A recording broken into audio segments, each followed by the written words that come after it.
এই ভাতা তার পরিবারকে পাইয়ে দিতে হবে, ছুটি ঘোষণা করতে হবে এবং মাতৃত্বকালীন ছুটি সমস্ত ধরনের লিভ দিতে হবে। এই দাবিগুলোকে সামনে রেখে দুটি ইউনিয়ন, আমরা পশ্চিমবঙ্গ পৌর স্বাস্থ্যকর্মী ইউনিয়ন এবং পশ্চিমবঙ্গ আশাকর্মী ইউনিয়ন আগামী 22শে আগস্ট মাননীয় মুখ্যমন্ত্রীর উদ্দেশ্যে স্মারকলিপি এবং ডেপুটেশন দেওয়ার জন্য আমরা কালীঘাট মেট্রো রাসবিহারী মোড়ে জমায়েত করে এ রাজ্যের সমস্ত জেলা থেকে দুটি ইউনিয়নের দুটি সংগঠনেরই কর্মীরা আসবে। সাগর থেকে পাহাড় সমস্ত জায়গা থেকে আশাকর্মীরা তারা এই কর্মসূচিতে শান্তিপূর্ণভাবে, আমরা মানবিক যাত্রা নাম দিয়েছি, মাননীয় মুখ্যমন্ত্রীর উদ্দেশ্যে আমরা আমাদের স্মারকলিপি দেব। আমরা আশা করব, প্রত্যাশা করব, তিনি নানান সময়ে আশাকর্মীদের ভূয়সী প্রশংসা করেছেন, তিনি বঙ্গজননী বলেছেন, তিনি করোনা যোদ্ধা বলেছেন।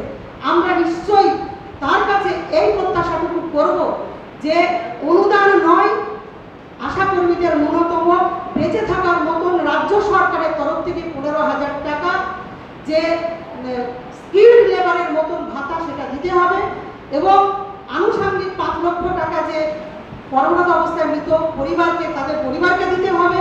আমরা জানি এটা সেন্ট্রাল স্কিম হয়ে রাজ্যের দায়িত্ব আছে, তাহলে আজকে আমরা রাজ্য সরকারের কর্মী, আজকে যেভাবে এমএলএ এমপি সহ বিভিন্নভাবে পুজো প্যান্ডেলগুলোতে আজকে আপনারা সকলেই আমরা জানি যেভাবে পুজো প্যান্ডেলে টাকা দর বসার মতো দিয়ে দিচ্ছে, অথচ আমরা যারা কাজ করছি, যারা আমরা শ্রমিক, আমাদের পুজোর সময়ও আমাদের ছুটি নেই। তাহলে এই সব ক্ষেত্রেই আমাদেরকে যে বিভিন্নভাবে বঞ্চনার শিকার করছে, তাহলে সেই বঞ্চনার প্রতিবাদে আমরা আমাদের এই 22 তারিখের মানবিক যাত্রা আমরা দাবি করছি।